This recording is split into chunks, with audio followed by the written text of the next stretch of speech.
दोस्तों, लोकसभा चुनाव में कांग्रेस पार्टी की तरफ से देश के किसानों, युवाओं, श्रमिकों और नारियों के लिए कई बड़े ऐलान किए गए हैं। उसी मुद्दे के बारे में हम इस वीडियो के अंदर एक एक करके विस्तार पूर्वक चर्चा करने वाले हैं। इसलिए दोस्तों, लोकसभा चुनाव से जुड़ी, आम जनता से जुड़ी इस महत्वपूर्ण वीडियो को आप अंत तक जरूर देखिए और पूरे मामले को आप लोग अच्छे से समझने की कोशिश कीजिए। नमस्कार दोस्तों, मैं हूं आपका दोस्त लोकेश साहू और आप देख रहे हैं लोकेश छत्तीसगढ़िया यूट्यूब चैनल।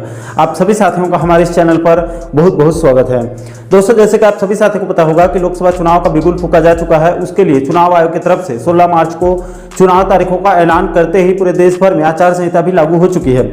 और दोस्तों, इस बार का लोकसभा चुनाव कुल 7 चरणों में संपन्न होने वाली है।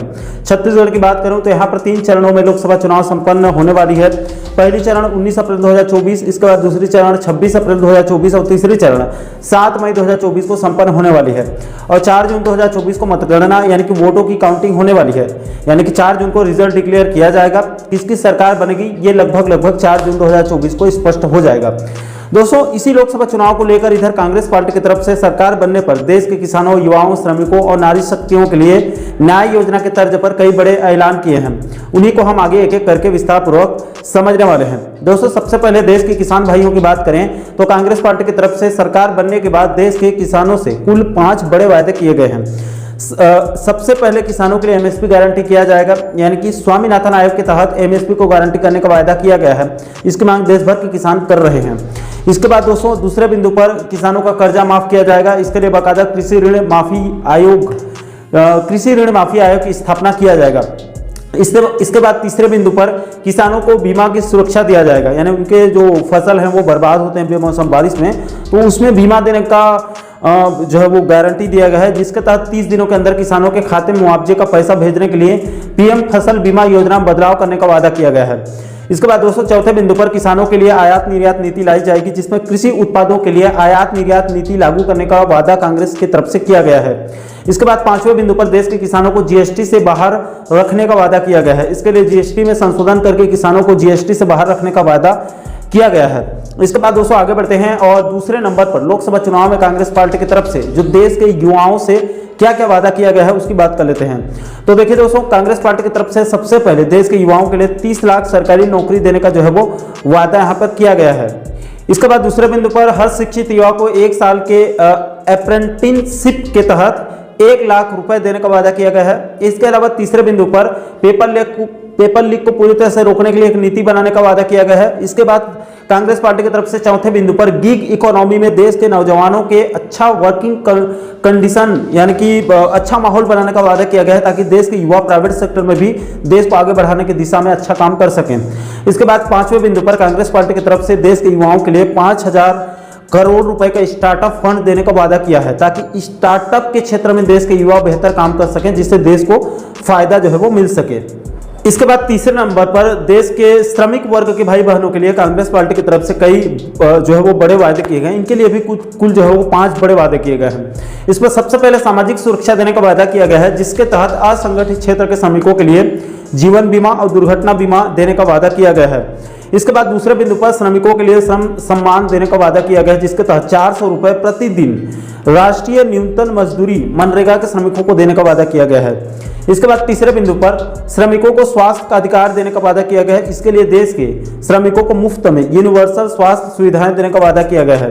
इसके बाद चौथे बिंदु पर शहरी क्षेत्र के श्रमिकों के लिए शहरी क्षेत्र में भी रोजगार गारंटी योजना अधिनियम लाने का जो है वो वादा यहाँ पर किया गया है।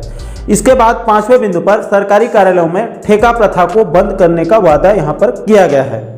इसके बाद दोस्तों हम आगे बढ़ते हैं चौथे नंबर पर कांग्रेस पार्टी की तरफ से देश की आधी आबादी यानी कि नारी शक्तियों के लिए क्या क्या वादे किए गए हैं उसकी बात कर लेते हैं।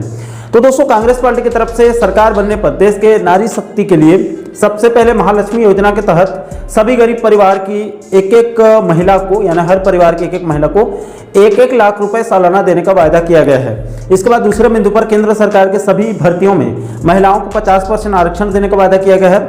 इसके बाद तीसरे बिंदु पर देश के आशा वर्कर्स, आंगनबाड़ी कार्यकर्ता और मिड डे मील वर्कर के वेतन में केंद्र सरकार का 2 गुना योगदान देने का वादा किया गया है। यानी कि जो है वो सरकार बनने के बाद केंद्र के द्वारा अभी जितना बजट दिया जा रहा है उसको 2 गुना करने का वादा किया गया है। इसके बाद चौथे बिंदु पर देश के महिलाओं को उनके कानूनी अधिकार दिलाने के लिए ग्राम पंचायतों में अधिकार मैत्री की नियुक्ति करने का वादा किया गया है। इसके बाद 5वें बिंदु पर सावित्रीबाई फुले हॉस्टल खोलने का वादा किया गया है। इसके तहत हर कामकाजी महिलाओं के लिए हॉस्टल की संख्या को दोगुनी किया जाएगा।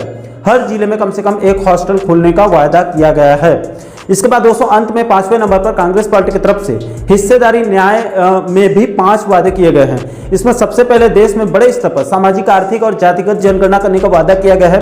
इसके बाद दूसरे बिंदु पर देश के एसटी, एससी और ओबीसी के आरक्षण पर 50% की सीमा को हटाने का वादा किया गया है, यानी कि इनका आरक्षण 50% से और बढ़ सकता है। इसके बाद दोस्तों तीसरे बिंदु पर एसटी, एससी सब प्लान की कानूनी गारंटी का ऐलान किया गया है। इसके तहत देश में जनसंख्या हिस्सेदारी के अनुसार एसटी, एससी पर उनको भी उप बजट देने का वादा किया गया है अलग से। इसके बाद चौथे बिंदु पर देश में जल, जंगल, जमीन के कानूनी हक का वादा किया गया है। इसके अंतर्गत देश में वन अधिकार अधिनियम के तहत लंबित वादों का 1 साल के अंदर समाधान करने का वादा किया गया है। इसके बाद अंत में 5वें बिंदु पर देश के एसटी वर्ग के लिए एक बड़ा वादा ये किया गया है कि जहां पर एसटी सबसे बड़ा सामाजिक समूह होगा, यानी कि उनकी संख्या जहां जहां पर ज्यादा होगी वो क्षेत्र अनुसूचित क्षेत्र घोषित करने का वादा किया गया है। तो दोस्तों इस लोकसभा चुनाव 2024 में कांग्रेस पार्टी की तरफ से देश के किसानों, युवाओं, श्रमिकों, नारियों और हिस्सेदार न्याय के तहत सभी वर्गों के लिए 5 बड़े बड़े वादे किए गए हैं, यानी कि कुल मिलाकर 20 बड़े घोषणाएं कांग्रेस पार्टी की तरफ से किया गया है। दोस्तों इसमें देश के नियमित और अनियमित कर्मचारियों और देश के बुजुर्ग पेंशनर्स बंधुओं के विभिन्न मुद्दों को शामिल किया जाना चाहिए था। इनके लिए भी कम से कम 5 जो वादे थे, इनके प्रमुख मुद्दे थे, उनको भी इसमें शामिल करना था। ये बड़ी चूक जो है वो कांग्रेस पार्टी की तरफ से यहाँ पर हुई है। हो सकता है आने वाले दिनों में कर्मचारियों और पेंशनर्स के लिए भी कुछ घोषणाएं हो जाए, वो अलग बात होगी, लेकिन अभी फिलहाल देश के किसानों, युवाओं, नारी शक्तियों, श्रमिकों और हिस्सेदार न्याय के लिए कुल 20 बड़े वादे यहाँ पर किए गए हैं। दोस्तों ये तो हो गई कांग्रेस पार्टी की तरफ से जो घोषणाएं की गई हैं उसकी बात। आगामी वीडियो में बीजेपी या फिर अन्य पार्टियों की तरफ से देश की जनता से क्या क्या वादे किए जाते हैं उसके बारे में आगामी वीडियो में विस्तार पूर्वक चर्चा करेंगे। बहरहाल दोस्तों लोकसभा चुनाव के लिए कांग्रेस पार्टी की तरफ से जो घोषणाएं किए गए हैं उसको लेकर आप लोगों की क्या राय है, नीचे आप लोग कमेंट सेक्शन में अपनी प्रतिक्रिया, अपना फीडबैक आप जरूर साझा कीजिएगा। और दोस्तों आप आगे भी लोकसभा चुनाव से जुड़ी इसी प्रकार के अन्य महत्वपूर्ण मुद्दों पर वीडियो देखना चाहते हैं तो आप हमारे चैनल को जरूर सब्सक्राइब कर लीजिएगा ताकि आने वाले सभी नए वीडियो का नोटिफिकेशन आप लोगों तक तुरंत पहुंच सके। दोस्तों अभी के लिए फिलहाल इस वीडियो में इतना ही, मुझे दीजिए इजाजत। मैं मिलता हूं आपसे एक और महत्वपूर्ण मुद्दे के साथ, महत्वपूर्ण टॉपिक के साथ। तब तक के लिए जय हिंद, जय छत्तीसगढ़।